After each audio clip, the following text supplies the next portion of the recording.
Mitosis কি, কাকে বলে এবং মাইটোসিস কোষ বিভাজনের গুরুত্ব বর্ণনা করো। তাহলে আমরা শুরুতে যে জিনিসটা বলেছি মাইটোসিস কাকে বলে, যে জটিল বা ধারাবাহিক প্রক্রিয়ায় জীবের মাতৃকোষে প্রথমে নিউক্লিয়াস পরে কি সাইটোপ্লাজমের বিভাজনের মাধ্যমে সম আকৃতি সমগুণ সম্পন্ন দুইটি অপত্য কোষের সৃষ্টি হয়, তাকে মাইটোসিস বা মিটোসিস বলে।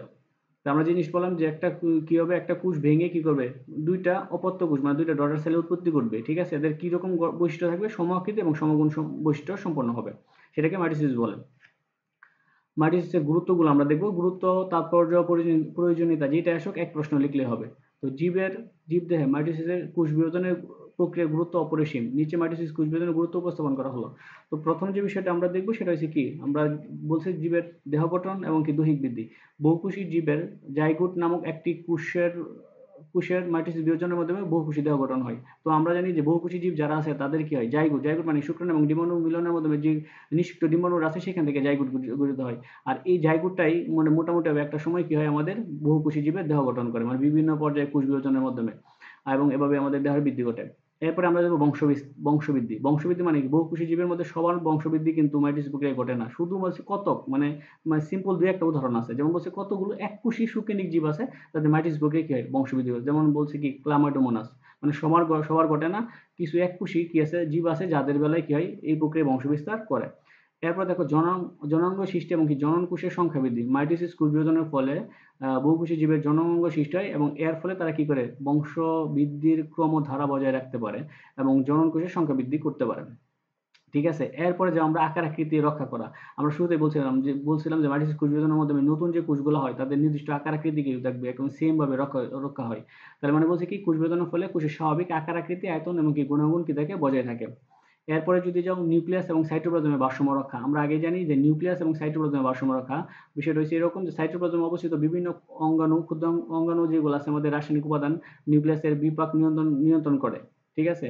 এবং মাইটোসিস প্রক্রিয়ায় কোষ বিভাজনের কারণে প্রতিটি কোষের নিউক্লিয়াস এবং কি সাইটোপ্লাজমের পরিমাণগত এবং কি নিয়ন্ত্রণগত ভারসাম্য রক্ষিত হয়। যে মাইটোসিস বিভাজনের ফলে একটা কোষের মধ্যে যে পরিমাণ নিউক্লিয়াস অথবা সাইটোপ্লাজম আছে সেটা কি একদম হুবহু তাদের পরিমাণগত এবং নিয়ন্ত্রণগত ভারসাম্য মানে কি দুইটা অনুপাত কি থাকে, সমান থাকে। এরপর যে ক্রোমোজোমের সমতা রক্ষা, তো মাইটোসিস কোষ বিভাজনের কারণে দেহের সব কোষে সমসংখ্যক সমগুণ সম্পন্ন ক্রোমোজোম থাকে। তো মাইটোসিস কোষ বিভাজনের ফলে যে নতুন দুইটা অপত্য কোষ সৃষ্টি হচ্ছে তাদের মধ্যে সমসংখ্যক এবং সমগুণ সম্পন্ন কি থাকে, কোষ থাকে।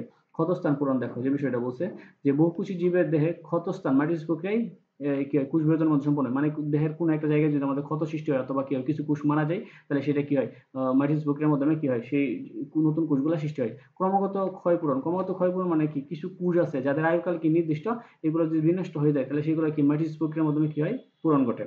এরপরে যদি যে আমরা কি আছে পুনরুৎপাদন, সেটা হচ্ছে এরকম যে কিছু অতি প্রয়োজনীয় কোষের জীবনকাল সীমিত। যেমন বলতেছে কি, মানুষের লোহিত রক্তকোষ এবং কর্নিয়ার কোষ এগুলো ক্রমাগত ক্ষয়প্রাপ্ত হয়, এবং এই যে ক্রমাগত ক্ষয়প্রাপ্ত হইতেছে অতি প্রয়োজনীয় কিন্তু বলছে, এটা খুবই পরিমাণে আমাদের লাগে।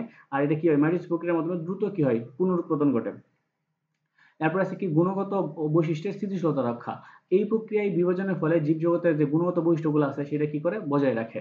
এবং এরপর একটা মানে মোটামুটি এটা কি আছে, মানে অপকারিতা, মানে যেটা আমাদের মানে কুফল যেটাকে বলতেছি, যে স্বাভাবিকভাবে অনিয়ন্ত্রিত যদি মাইটোসিস ঘটে তার ফলে কি হয়, ক্যান্সার অথবা টিউমারের সৃষ্টি হয়।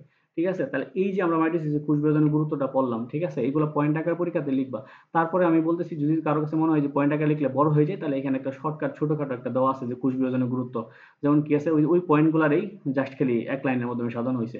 যে বহুকোষী জীবদেহ গঠন এবং দৈহিক বৃদ্ধি ঘটে মাইটোসিস কোষ বিভাজনের মাধ্যমে, জনাঙ্গ সৃষ্টি হয় মাইটোসিস কোষ বিভাজনের মাধ্যমে, জীবকোষের ক্রোমোজোমের সমতা রক্ষা করে মাইটোসিস কোষ, এটা হচ্ছে কি একেবারে জাস্ট খালি পয়েন্টগুলারে কি বানানো হয়েছে, একটা করে লাইন বানানো হয়েছে, আর কিছু না।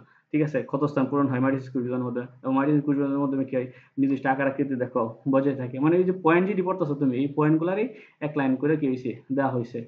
ঠিক আছে, এই যে দেখো আর কিছু এখানে নাই, যে জীবদেহের কি আছে আয়ুকাল নির্দিষ্ট আছে এবং বিনষ্ট হলে মাইটোসিস প্রক্রিয়ার মধ্যে ক্রমাগত ক্ষয়পূরণ হয়।